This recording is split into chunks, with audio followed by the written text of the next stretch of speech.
The reason why I don't agree with the Huke for Kenny, Pred to flex, the reason why it scares me, the blackout potential for a Huke, Pred, Dashy, Shotzi team. The possibilities for blackout levels are astronomical. Like, I can't imagine.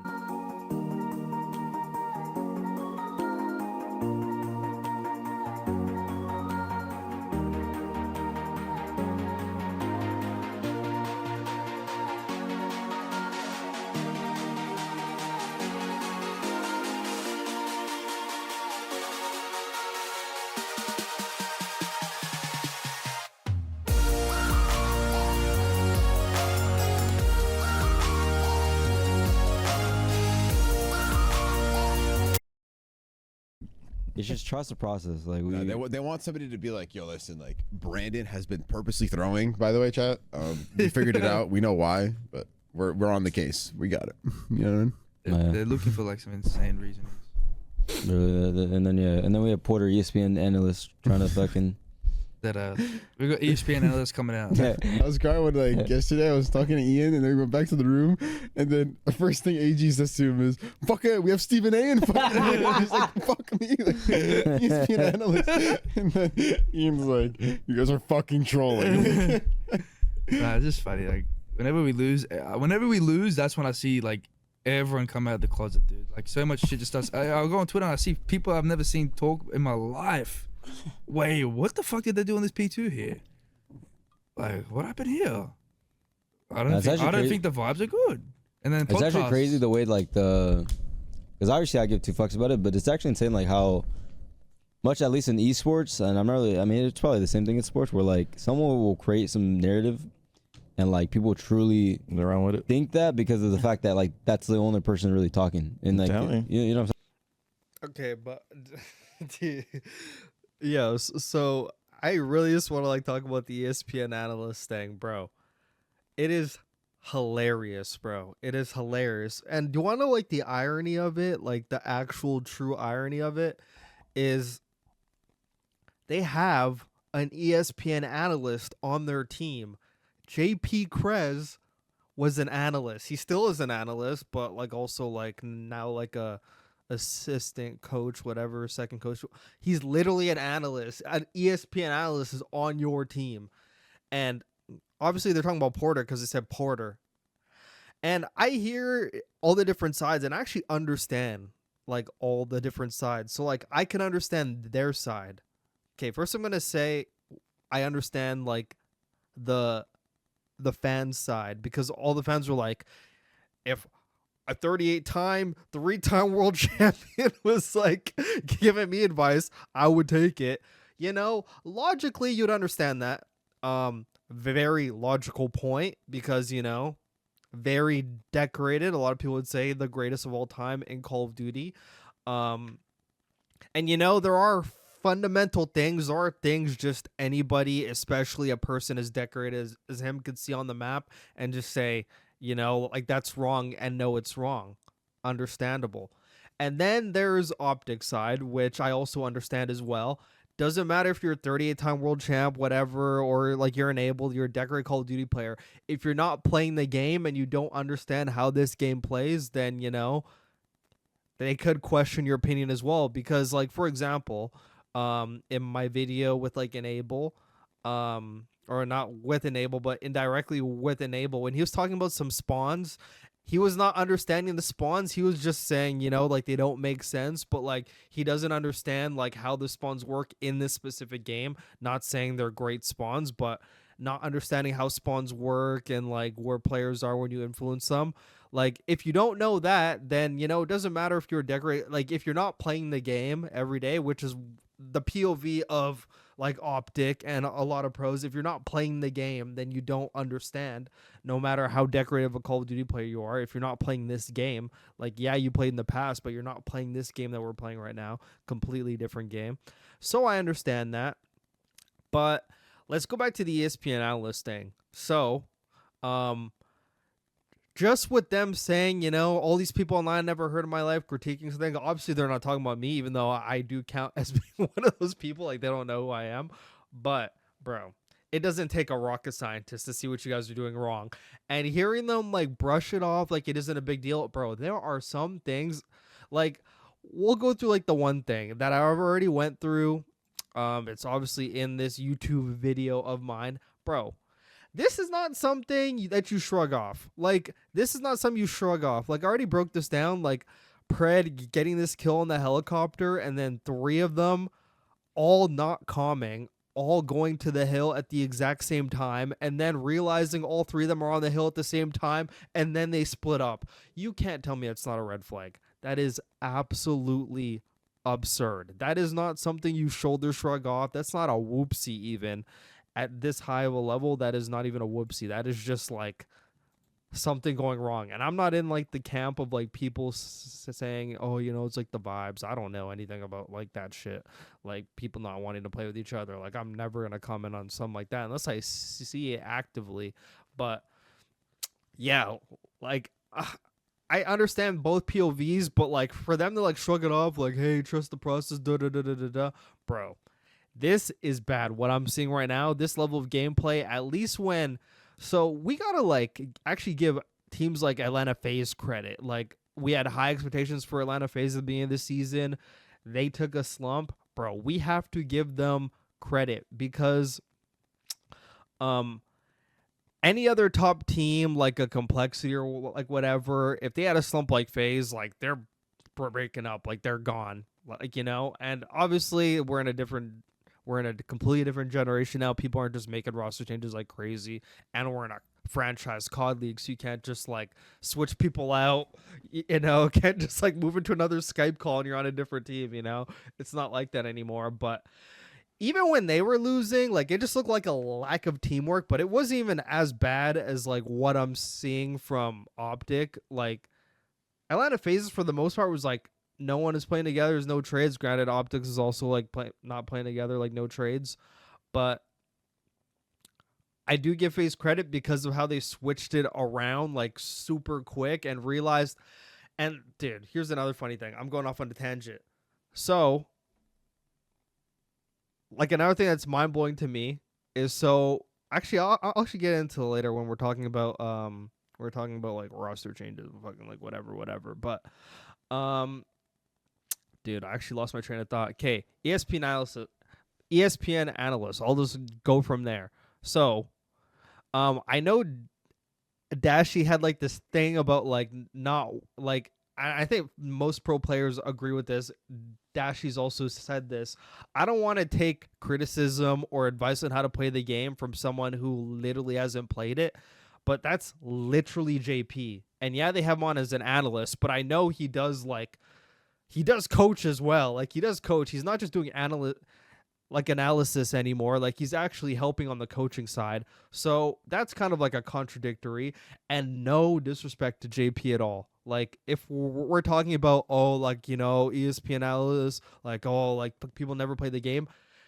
Respectfully, like no disrespect at all. JP has literally never played anything competitive called, bro. He doesn't even know the pressure of a GBS and D tourney, you know? Like he doesn't even know the pressure of like a round 2 GBS and D tourney, and he's coaching OpTic, like, you know? So that's kind of like a false statement.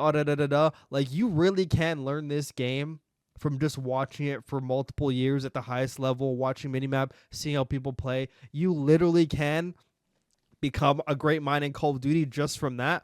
Obviously, having the experience of playing helps, which is something that JP does not have. And I mean, if we want to talk about coaches, dude, I'm gonna go in a million different directions. So since we're on the topic of coaches and everything's just fine, bro, I need some answers. Because I was talking about this in like the watch party, I was doing for these games. Bro, they got 2 coaches. They got ESPN analyst in JP who like dissects all these statistics of maps and everything. Who the fuck came up with these map vetoes? Like the first map veto for like the Vegas Falcons. So half of this is like, all right. And yes, I know OpTic for some reason, even with like the players that they have a hard ban on protocol control. But why against the Falcons, are you playing the one map that anybody could win? Like, you don't have enough faith in like your gun skill against this team to play a protocol control. Like, you cannot be that bad that you ban it against like the worst team in the league. Like, this team hasn't even won that map yet. And yes, I'm not sure if OpTic's won the map yet. Like, I don't even fucking know at this point. But actually, I'm actually gonna see real quick. So protocol control, I mean, they're 0-3 at it, damn.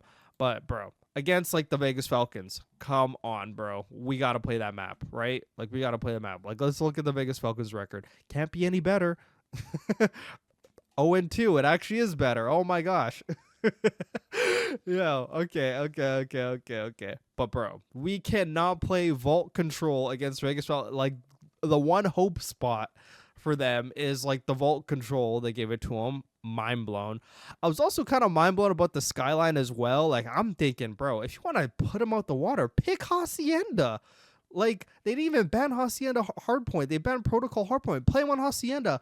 There is no world where Vegas beats you at that map. Like, there's no world. And what's the record at it? They're 0-1. But, I mean, every time they play it, they get smashed. You play them at that map in scrims. You, like, 100-point club them, like, a million times on that map. Why are we not playing them on that map? I don't understand. Why are we playing, like, a fluky map? Granted, they still won the series. But I don't think that's smart. Vetoes from the coaches. I don't know if the coaches do the vetoes or if the players do, like, the vetoes. Or if they just have, like, you know, if it's a collaborative effort. But shame on whoever did the vetoes. I'm going to say that because it doesn't take a rocket science. This is me as an ESPN analyst on the outside saying that these fucking vetoes are wrong because they're wrong.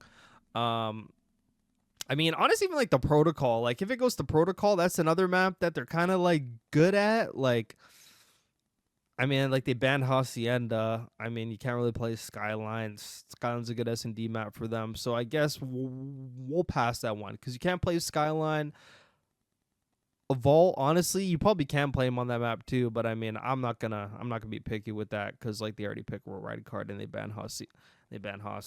But if you play him on any straight up map, like you lose. So like, I don't know, like that's a lack of confidence for me. Like if for a person like AG who thinks he's the most confident person in the world, and I know that aura that he carries, and I know he fucking feels it too. There's no way you guys cannot square up on Vegas Falcons on fucking protocol control, regardless of how bad you are at it.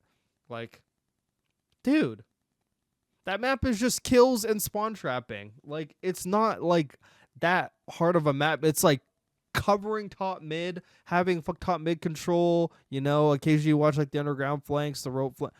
You should be able to beat Falcons to that map. Come on. Why are we playing them on vault control? That one's faded.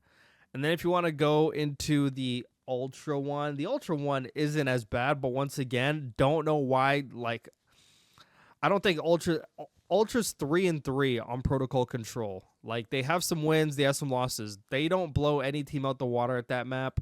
I mean, I would just play him on, like, I don't know why Vault is like, they're so not confident at protocol that they're playing Vault, which is just like, that's a red flag to me. Like, that's a red flag to me.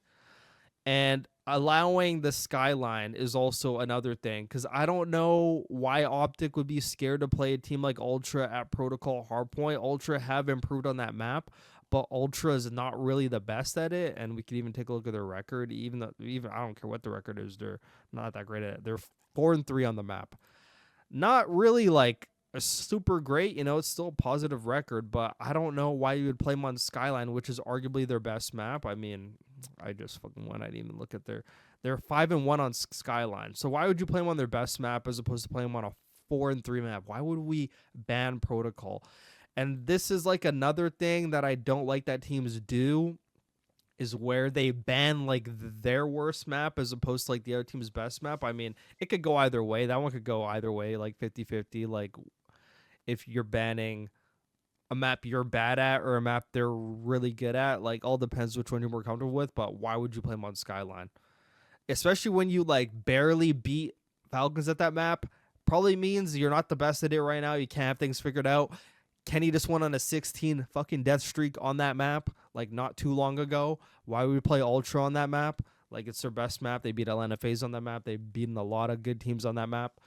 Don't know why we play them on that map. Play them on Protocol. You had a way better chance. OpTic's record on that map can't be that bad either, bro. I can't imagine it's that bad. They're 4-2 on Hardpoint Protocol, so I don't understand that either. Makes no sense to me. Makes no sense to me. You know? Like, these vetoes are, like, so weird to me. And honestly, Ultra didn't even ban fucking Vault Hardpoint. But, like, OpTic's kind of been shaky at that map. Ultra's not that bad at it, but anything would have been better than Skyline. Like, Protocol or Vault. I don't know why we picked Skyline. Like, I need to know who in the camp actually, like, I want to know if it was a group decision or what. Like, I really want to know. And then for the S&Ds, I mean, not that good at red cards, so, like, they ban it. Like, they pick Hacienda. I mean, they trolled the Hacienda, so, I mean, not really going to get into that. They Omega trolled that map. And Protocol is Ultra's best S&D map, so picking that one for Game 5, I mean, or, like, not even fucking banning that. I'd play Ultra on red card rather than Protocol, to be honest. And OpTic's not really looking the best at Protocol, like, without Huke, to be honest. And we're going to get into Huke later, by the way. We're going to get to Huke later. But those vetoes in general, I mean, kind of faded. But, yeah, so ESPN Analyst thing. I mean, it's such a smug thing because, like, you can know, like, a lot, like, without playing. But, and I mean, JP's a perfect example of that. Like, literally does not play at all. And he's fucking coaching your team. And you're talking about ESPN Analysts. You literally have an analyst on your team. So dumb. But I can understand both points of view. And so getting into, like, OpTic struggles a bit. The thing, they're so nonchalant about it, probably more nonchalant than they actually should be. And the way I feel about it is,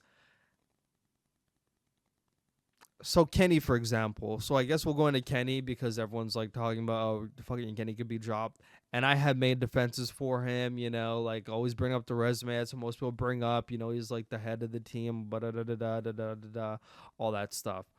But I've said a lot of things. I said that they should keep him. That was my verdict. But there's an asterisk to that. So, first of all, I'm going to roast a bit. I'm going to critique a bit. Like, and then I'm going to give, like, some constructive criticism. So, you can play bad in a team, okay? But with the talent that you have around you, the bare minimum, like, KD wise, that you should be, like, averaging is like a 0.9. Anything less than that, like, you're just literally sucking. Like, regardless of how AG and Shotzi are playing, like, not playing around the hill as much, it doesn't even matter. These are all top tier Call of Duty players that could shoot their guns. And lately, kind of haven't been shooting their guns, but dude, with the talent you have around you, it should be impossible to drop anything, average anything less than like a 0.9. So if we're going to get into statistics, I love statistics. We just love going over statistics. So this is for the Major 2 qualifiers only. Bro, Kenny is literally the worst player in the league in the Major 2 qualifiers. Out of 50 players, he is literally the 50th player. With a 0.75 overall KD. Unacceptable. Unacceptable. In a team like this, it's one thing if you're on, like, you know, like a lower team. Yeah, you're getting pissed off. Like, you're getting pissed on. You have no one on the team to open up the map for you. But, bro, with Shotzi, Kenny, Dashy around you, regardless if they're not hopping on the hill or not, even if you're getting hard baited, like, whatever the case is, I mean, there's a lot of that, but there's a lot of just not winning gunfights. You should not be averaging a 0.75 with the talent you have around you. That just means you're a detriment. That literally means you're a detriment. And there's no other way to break that. I've seen Dynasty. I've watched the OpTic Dynasty like the whole entire time that they've been a thing. And they've had slumps. But I've never seen a 0.75 slump from them ever. Because just with the talent you have on the team, it's impossible to do that bad. Like, you can do bad, have bad placings. You get your 12th every once in a while, your 8th once in a while. But, bro, the actual statistics, like, bro, OpTic, the old dynasty playing bad was like an 0.9. Like, and if we talk about like Atlanta FaZe, when Atlanta FaZe was doing bad, so I'll even like try to pull that up. Honestly, I'm gonna try to pull that up on the side while I'm talking. Actually, I'm just gonna open up right now while we're doing this. I'm gonna open up on the side screen. Like, I want to look at, because I know Atlanta FaZe was not averaging below an 0.9 even in their slump at the beginning of the Major 1 qualifiers. I know that for sure. So when they started 0-3, I'll even include the Falcons game because the Falcons game was in that. So this is at Atlanta FaZe during their slump. An 0.95 and an 0.92 from Draza. Simp was still a 1.05. Abizi still a 1.0 if we take the Falcons game out of it. I mean, there are some like 0.86. But, dude, not a 0.7. You're getting pissed on. Even when they lost 0-3 to Ravens, 3-2 to LA Thieves, 3-1 to Ultra, 0.93, 0.97, 0.93, that's not that bad. 0.75, you're actually getting shit on. Like, you're actually, dude, Harlem Globetrotter, like, shit on, Like, they are doing trick shots on you. Dude, it's actually insane. Being the bottom of the league on a team with the talent you have, bro, you're averaging numbers next to Lucky and Super and Wixel. Wixel has a higher KD than Kenny. Do you know how insane that is? Does anyone know how insane that is? Anybody? Bro, the Vegas Falcons have not won a hardpoint map all season. They're getting 3-0'd, 3-1 majority of their games. Like 90 like 8% of their games are 3-0, 3-1, which means they're only winning one map. Most of the time it's an S&D, sometimes like a 3-2 control. Bro, they're getting trick shot at every game. They're getting DoorDash every game. But all their players are still averaging a higher KD than Kenny. Like Wixel, 0.81 compared to Kenny's 0.75. Exit, 0.86. King, 0.95. Doom, 0.99. Like, dude, they're getting shit on every game, and they're averaging a better KD than you. I don't care what they say about, you're not putting the game on, analysts. Bro, you guys suck. You guys actually suck dick right now. You need to wake the fuck up. And I personally think OpTic is going to regret not making a roster change during this week, because you're going to risk, or it's actually most likely going to happen, because they play LA Thieves in like Ultra and Miami, like not really like the greatest for your next qualifier matches. I forgot what order. I think it's Miami first and then LA Thieves and then Ultra. I don't even remember, but bro, you're going to start your home major in losers. You're going to do the ring ceremony before your losers round 1 game on Friday. And you're probably going to get DoorDash in that game. Or you're probably going to lose that game. And you're going to, that ring ceremony before you get OFR'd is crazy to me. You know how crazy that is? Do a ring ceremony and then you get knocked out the tournament before the weekend even begins, before people even off work. There's probably people in the Dallas area aren't even be off work. You're already gonna be out of the tournament. They're gonna show up to the event like, oh, when the fuck's OpTic playing? They're already gone. Oh, I bought this ticket for nothing. I think they're gonna regret if they don't make a change this week. I mean, by the time I'm recording this, like, they haven't made a change, so I mean that's probably means like they didn't make a change. And the odds of them turning this ship around, I have faith in them turning around like over the course of the season, but I mean, for a home major to start in losers, that's scary to me, especially for a team of this caliber. One thing, if it's Miami, LEG, whatever, that's happened before, those teams are just already like on like the shit end of the stick. They suck, but from a team of this caliber to start your home major in losers. Like, I would be, dude, even if I brought in, like, I'm not saying this should actually happen. I'm just like spitballing. Even if they brought in Huke just for the rest of the qualifiers, just to win some fucking games, so we're in winners, you know, like just to make sure we're not in losers. Because, dude, I'm curious, what are they gonna do in the course of a week?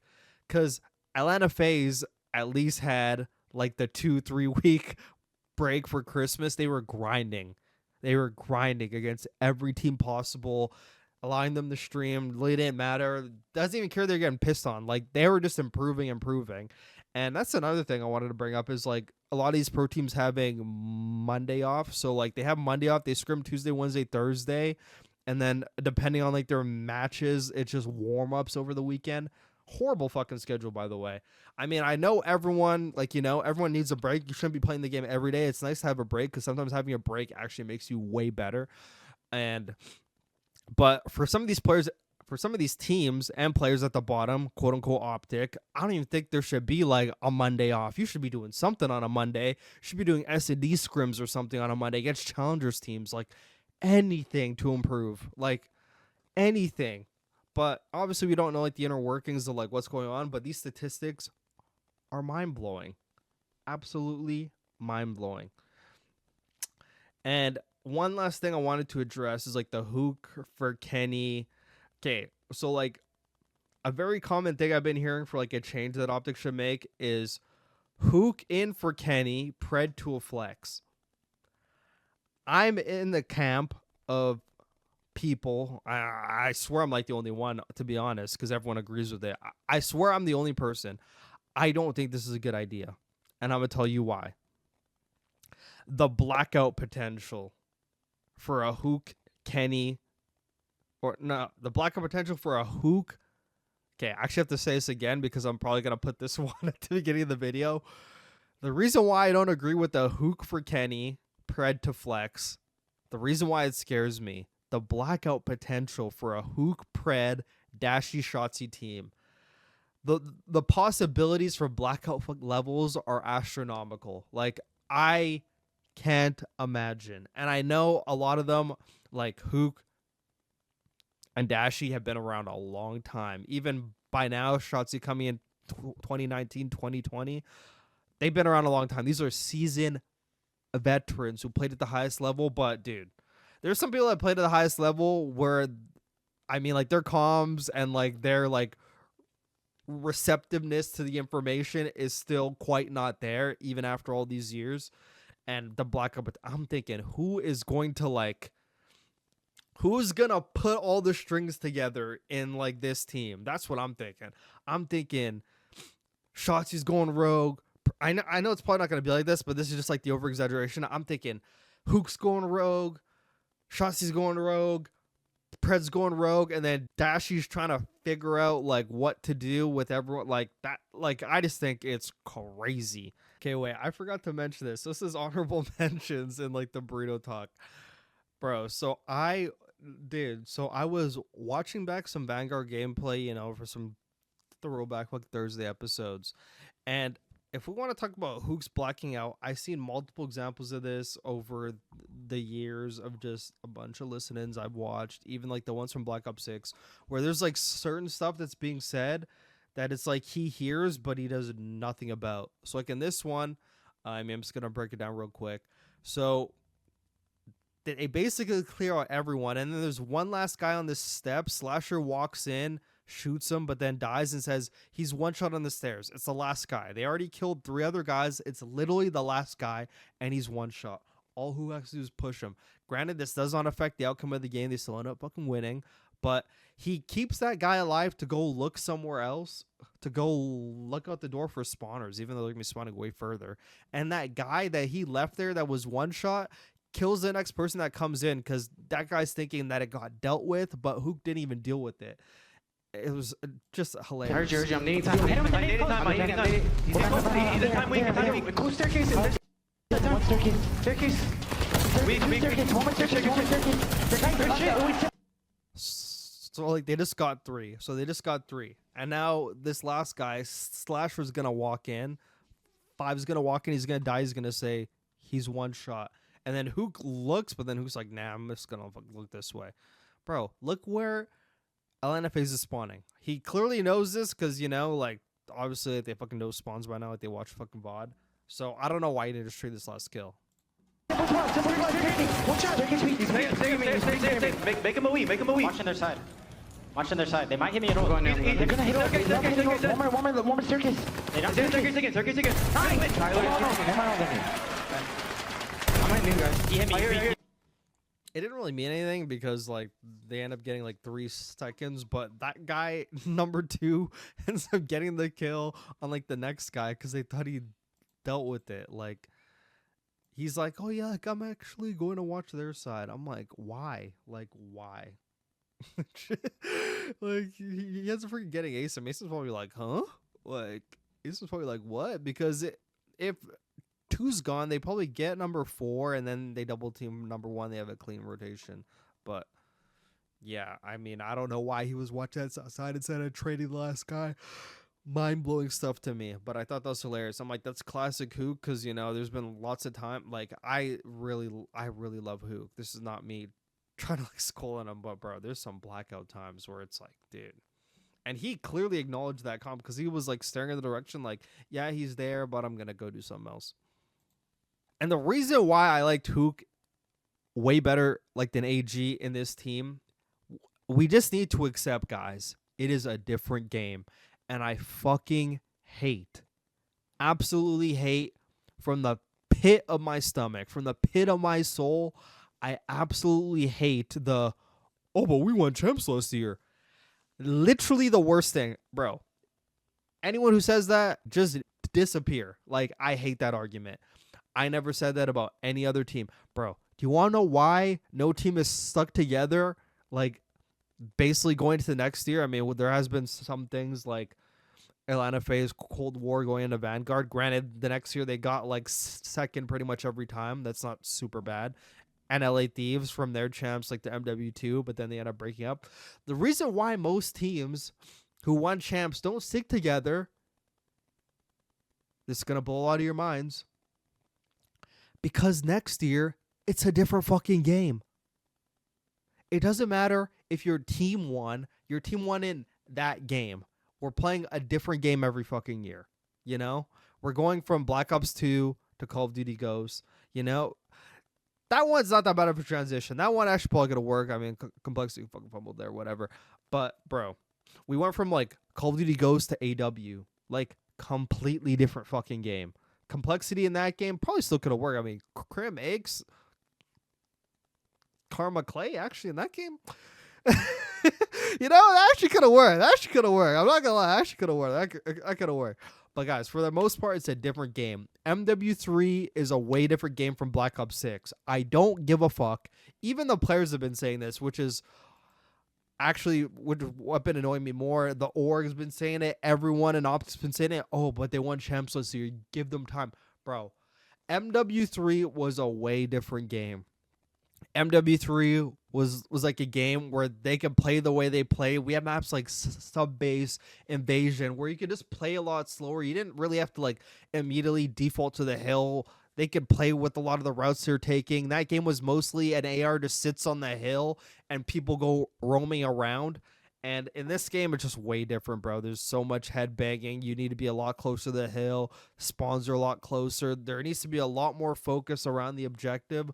Completely different game from MW3. So that argument is in the fucking toilet. With diarrhea and puke and snot and fucking garbage. That freaking, oh, but we won champs last year? Shit. Don't ever say it to me. If you ever say it to me, I'm not arguing with you. I'm ending the conversation. But the reason why I think they're way better with Huke has a way better understanding for this game. This game was meant for him. I'm not saying AG is bad at this game. AG clearly could shoot his gun at this game.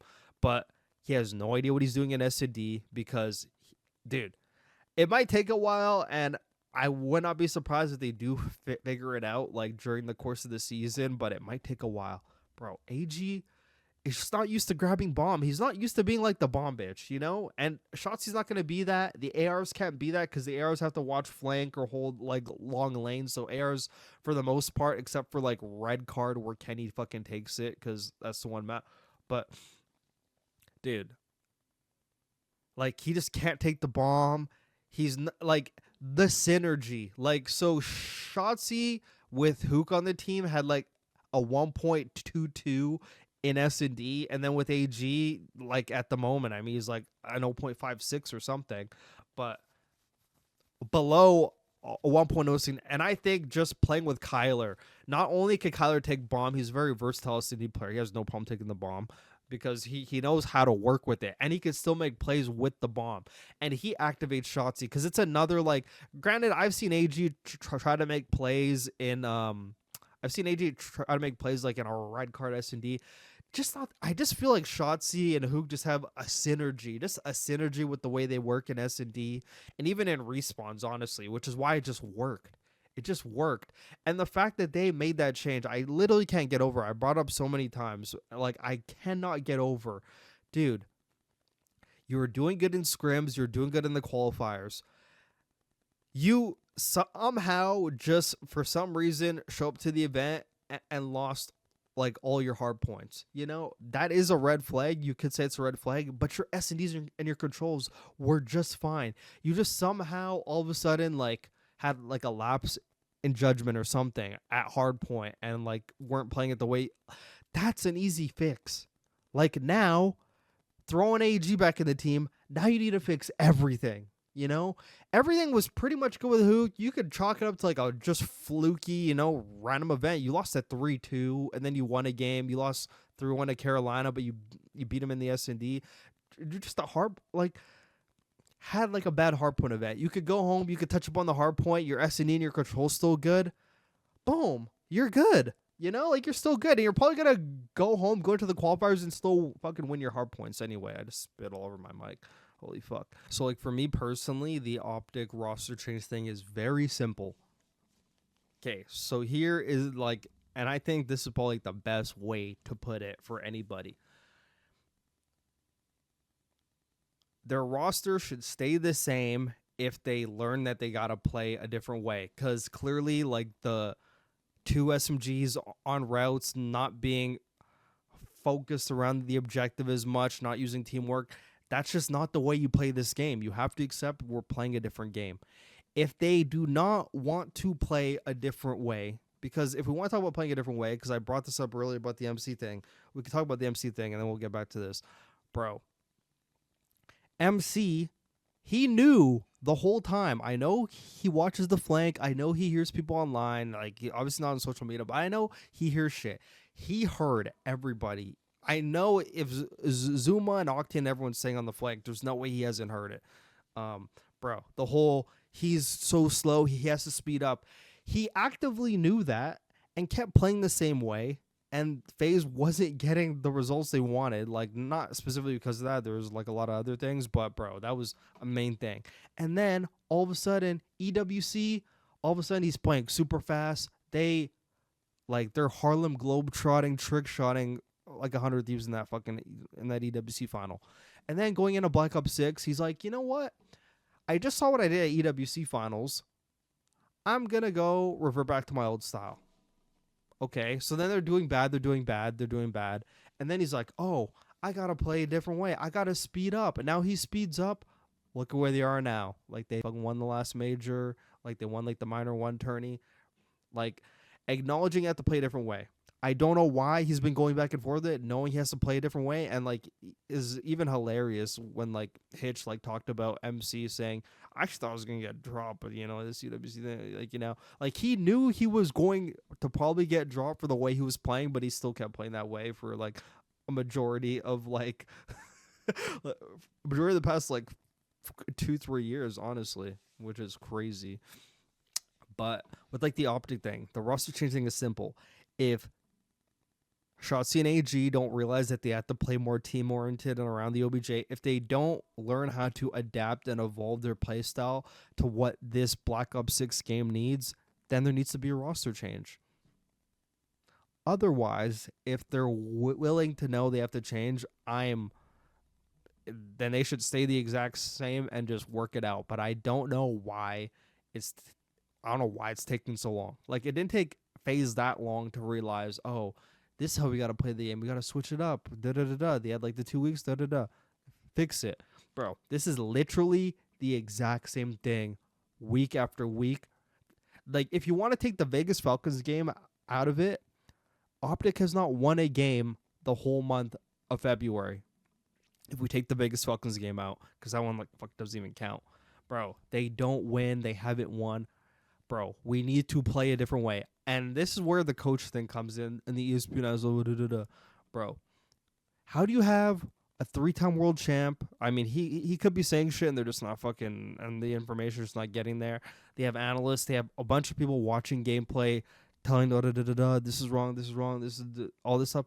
How are you still playing the exact same way, if not worse? I don't get it. How we can't just, adapting to a new play style like an SMG going to an AR. I know adapting to like a different way, especially when you've been playing the same way like your whole entire thing. Like, I heard AG on like the Flycast, like the way I play, like the methodical way I play. That's just how I've always played. Like, I never try to play like anyone else. That's just the way he's always played.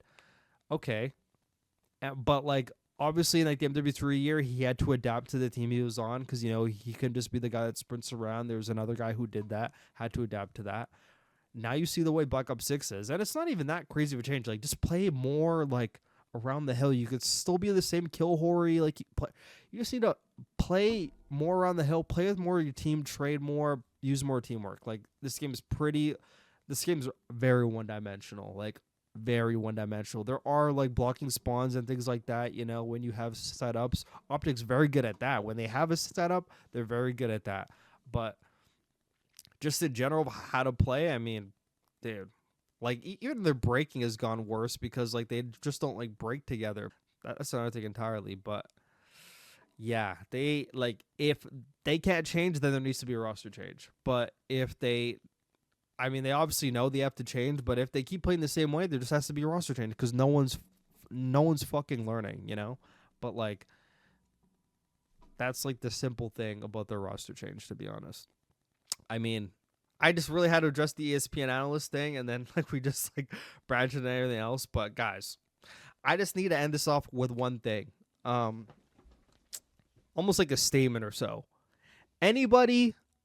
I mean, this is just like a heads up. Anybody asking me what my rank is when I'm fucking doing any sort of analyst, I'm not gonna answer you, because, bro, if you think what your rank is in Call of Duty ranked like means anything when it comes to being like, you're a noob at that point. Like, I label you in my head as a noob. I'm not arguing with you.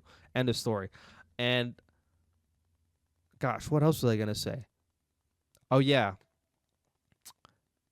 bro, you could not play this game at the pro level, and like, I believe, like, I swear, dude, this can't even be an exaggeration. I feel like I've, outside of like the coaches in the CDL and maybe some challengers team, I don't think anyone has watched more fucking VOD than me. Like maybe some players, like, but for the most part, the players are playing and, they may watch some VOD. Outside of like the coaches in the COD League, I swear no one's watched more VOD than me. And, when you watch this amount of VOD, bro, you learn things and you just like know how shit, like, I've watched Call of Duty for over a decade. And like, granted, back then, I was like a lot more of a kid, probably didn't like think of the game at the highest level, but I still knew how to play. Like, I still knew how to play. Like, I was like going to LANs. I was like doing good at my Canadian LANs, fucking smoking the fucking kids at fucking, I'm not smoking them, but but dude, you learn how to play this game. I learned the traditional way of how to play Call of Duty, and now I'm seeing like the way these horrible fucking new games are with the spawns, and I know how these games work now too, and I know every aspect of Call of Duty, like the blocking, like the sectionals, where you are when like, this is stuff you just learn. This is why JP is on OpTic. Like, JP got this role not only for being an analyst, but bro, he watches the minimap all the time, and he just learn like you could learn the game honestly better than a lot of the pros, because most of the time the pros just play. They're not watching VOD as much as like the coaches are. They may watch like, you know, like teams do VOD review, like, you know, I don't know how long, you know, probably like an hour or a couple hours, few hours, whatever. I still watch more VOD than them. And I'm not saying like I know more of them because they're playing the game every day, but I watch more VOD, and I personally think my opinion's very valid in every sense of the word in terms of how to play this game. Like, I know how to play this game at the highest level. I'm watching it, and I just like no. So like the whole ESPN analyst thing, if they want to call people, and I can understand because like they're obviously referring to like the Porter, but they're also referring to like just like OpTic fans, you know, who are like, oh, you know, like they should be doing this. Like, they don't want like Jimmy fucking 42578 like fuck telling him how to play. Like, who the fuck is this guy? You know, I can understand that. I understand that POV. Like, who is this fucking noob telling me how to play? But me personally, I have a lot to offer. I know ball. Burrito knows ball. Why do you think my community is growing? Like I'm gonna just leave it there. I'm not gonna say anything else. But you know, I wasn't even sure this was gonna be an episode of Burrito Talk. I was just gonna upload as a YouTube video, but you know, it's gonna be an episode of Burrito Talk. So thank you guys for watching this episode of Burrito Talk. Thank you for listening on Spotify, podcasts, Apple Podcasts, you know, all that shit. This podcast, really appreciate it. Really appreciate you for listening. This has been Burrito. Bada boom, bada bye. We'll see you next time. ESPN analyst. Who does this guy think he is?